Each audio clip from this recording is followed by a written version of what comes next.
Sir मैया Samman Yojana sir राज्य की दशा और दिशा तय कर दिया महोदय। एक यार हमेशा यही बोलेगा, मंत्री बोलेगा क्या सर? क्या है मंत्री जी क्या बोल रहा है? आप ट्रेजरी बेंच के आदमी हैं, आप ट्रेजरी रहा है, आप ट्रेजरी बेंच के आदमी हैं, तड़प के उड़ जाता है। आप ट्रेजरी बेंच के आदमी हैं, आप बैठिए, आप ट्रेजरी बेंच बोल रहे हैं। बोलिए सचिंदर बाबू बोलिए। नहीं अध्यक्ष महोदय देखिए ये सब नहीं चलेगा। चलिए ये किस कैपेसिटी में खड़ा होके बोले इनको बताना चाहिए। आप बोलिए, आप बोलिए। अब मंत्री बन गए बेचारे आलमगीर जी जेल चल गए, बिलार के भागे शिकार फूट गया, तो इनको लगता है कि हम बड़का नेता हो गए।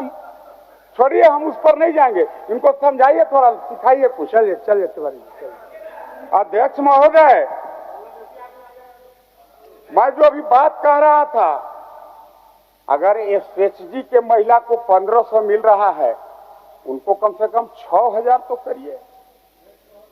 आपने तो वादा किया था कि सभी अल्पदेय मानदेय वेतन भोगी का मैं बढ़ाऊंगा, लेकिन कहीं नहीं दिखता है महोदय। 1000 रुपया जिनके खाता में ये सरकार डाल दिया। आदरणीय नेता बाबूलाल जी कह रहे थे कि उपायुक्त के स्तर से ब्लॉक में पत्र गया है कि भाई अभी जो क्वालिफाइंग क्राइटेरिया तय किया है, ऐसा क्वालिफाइंग क्राइटेरिया तय किया जिसे सरकार नौकरी दे रहा है, इतना तरह के कागज मांग दे रहा है। हमको लगता है कि ब्लॉक में नौकरी लग जाएगा, लेकिन 2500 रुपया लेना बड़ा कठिन होगा महोदय। लाल कार्ड, पीला कार्ड, क्या क्या तरह के कार्ड ये लोग मांग लिया। इसीलिए भगवान जय श्री राम को तो जानते होंगे सभी लोग। भगवान जय श्री राम ने कहा था कि भाई कलयुग होए, जब कलयुग आएगा हंस चुनेगा दाना और कौआ मोती पाएगा। आज वही हाल है महोदय यहाँ इस राज्य का। पढ़े लिखे लोग बेरोजगार सड़क पर मारे फिरे चल रहे हैं, और ये सरकार कहती है कि हम जन सरोकार की सरकार हैं। ये सरकार कहती है कि हम भी नियोजन के लिए काम कर रहे हैं। पिछले दिनों के सरकार के घोषणा का 1% क्रियान्वयन नहीं हुआ, और अभी भी अध्यक्ष महोदय घोषणा पत्र के विपरीत सारा इनका एक्टिविटी आप देखिएगा अध्यक्ष महोदय। कोई काम इनके द्वारा राज्य हित में, गरीब के हित में नहीं किया जा रहा है अध्यक्ष महोदय। आप कुछ बोलना चाहते हैं?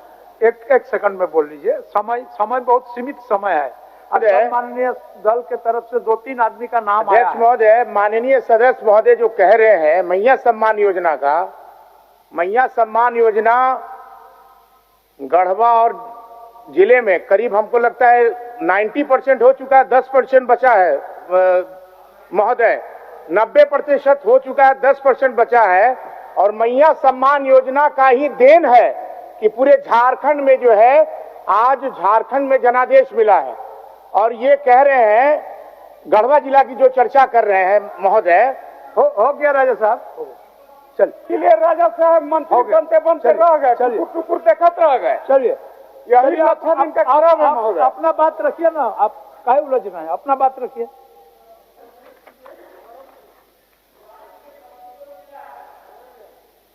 हाँ राजा साहब से चलिए। राजा हैं लोग के क्या करिएगा। अध्यक्ष महोदय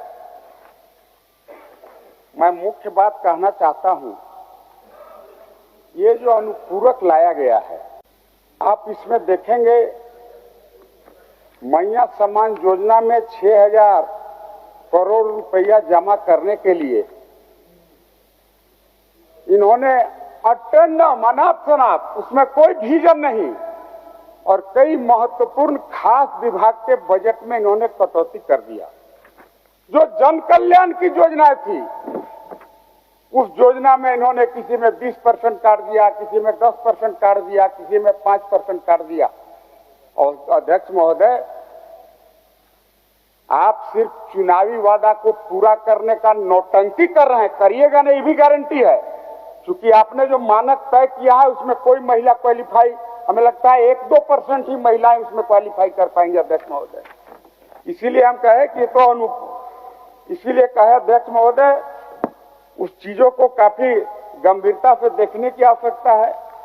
आज कृषि, उच्च शिक्षा, स्वास्थ्य, स्वास्थ्य का हालत तो अध्यक्ष महोदय पूरे राज्य में बद से बदतर है। इंजेक्शन देने के बाद जवान को रुआ में से स्प्रिट लगा के रगड़ जाता है, वो नहीं अध्यक्ष महोदय, पेशेंट लेके जाता है बहरी से। और उसमें आज कटौती कर दिया ये सरकार, उसमें कटौती करके इस राज्य की जनता को भगवान भरोसे छोड़ने का काम कर रहा है यह सरकार। आप बताइए अध्यक्ष महोदय, हाई आज कृषि के क्षेत्र में देखिए, बोल लीजिए। 1 मिनट तिवारी जी, 1 मिनट रोक रहा है आपको। घबराइए जाते हैं भैया यही में।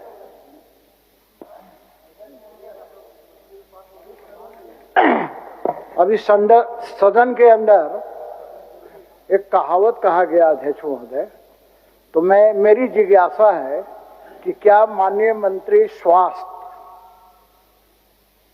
बिलार हैं? तो बिलार है तो कहां से रुइया और कहां से स्पिरिट रहेगा अध्यक्ष महोदय? बोलिए सत्येंद्र बाबू। चलिए अध्यक्ष महोदय,